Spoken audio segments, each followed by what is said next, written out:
Jumpa lagi pada mata pelajaran Bahasa Indonesia bersama Bu Rika. Nah, hari ini Bu Rika harap dalam kondisi sehat dan masih semangat belajar. Nah, untuk materi hari ini kita akan mempelajari KD menyusun teks diskusi. Masih sebenarnya lanjutannya dengan materi sebelumnya, yaitu struktur dan unsur kebahasaan teks diskusi. Nah, kemudian pada KD menyusun teks diskusi, maka ada dua indikator yang harus kalian kuasai. Yang pertama, kalian mampu menyusun kerangka teks diskusi. Kemudian yang kedua, kalian mampu mengembangkan kerangka tersebut menjadi suatu teks atau sebuah teks diskusi yang utuh dan lengkap. Nah, bagaimana agar kalian bisa menyusun teks diskusi itu? Tentunya ada beberapa langkah, ada 4 langkah. Yang pertama, kalian harus menentukan tema atau topiknya. Nah, untuk menentukan tema, tentunya karena ini teks diskusi, kalian carilah sebuah permasalahan yang menjadi fenomena di masyarakat saat ini. Nah, jadi yang menimbulkan suatu kondisi setuju atau tidak setuju di masyarakat, pro atau dan kontra. Nah, misalnya beberapa hari yang lalu ada kecelakaan pesawat Sriwijaya Air, atau sampai saat ini ada bencana alam banjir. Nah, bisa kalian ambil salah satu topik dari kejadian itu. Misalnya dari kecelakaan pesawat Sriwijaya Air. Kalian ambil tema atau topik itu. Kemudian kalian masuk ke langkah yang kedua. Dari langkah yang kedua, kalian adalah menyusun kerangka. Nah, dalam menyusun kerangka, kalian perlu perhatikan struktur teks diskusi yang sudah kalian pelajari pada pertemuan sebelumnya. Struktur yang pertama itu adalah pendahuluan atau isu.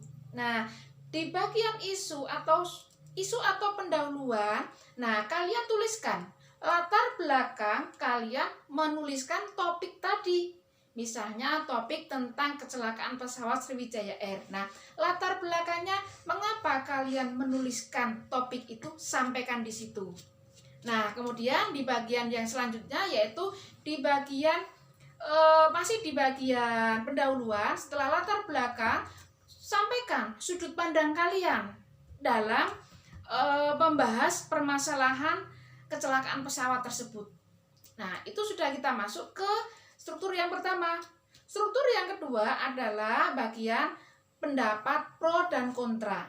Nah, atau bagian argumen. Nah, kalian masukkan di bagian di bagian argumen, misalnya pro. Kalian setuju.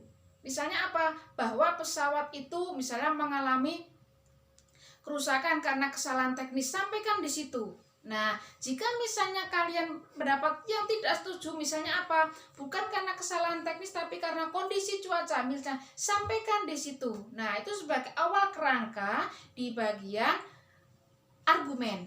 Kemudian di bagian yang selanjutnya adalah simpulan, bagian terakhir. Nah, kalian berikan pemaparan kalian berkaitan dengan solusi yang bisa kalian berikan dari situ. Nah, itu untuk yang bagian kedua di kerangka. Nah, jadi hanya poin-poinnya saja. Kemudian di bagian yang ketiga, itu adalah kalian mengembangkan kerangka tersebut menjadi sebuah teks. Nah, misalnya tadi yang awal itu latar belakang.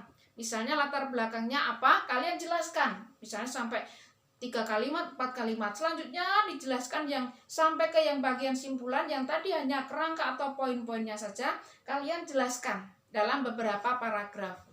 Nah, itu sudah jadi sebuah teks diskusi.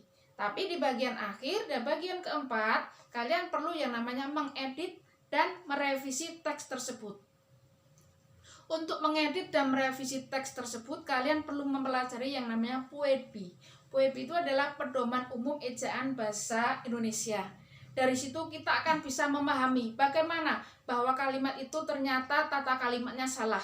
Bahwa kalimat itu harus ada subjek, predikat, objek, dan sebagainya. Kemudian bahwa kalimat itu misalnya, oh ejaannya salah, penulisannya tidak sesuai dengan ejaan bahasa Indonesia. Kita betulkan. Kemudian berkaitan dengan apa? Tanda baca, kemudian huruf kapital, kalian edit dan revisi di bagian yang keempat. Nah, jika sudah selesai, maka proses penyusunan teks diskusi kalian sudah jadi. Nah, di sini maka kalian sudah menghasilkan sebuah teks diskusi yang benar.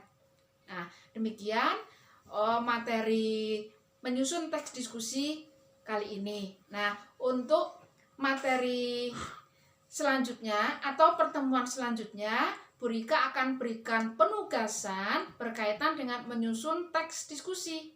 Nah, coba kalian cari teks diskusi di dalam media elektronik, media massa yang berkaitan dengan contoh-contoh teks diskusi untuk lebih memberikan pemahaman kalian, memberikan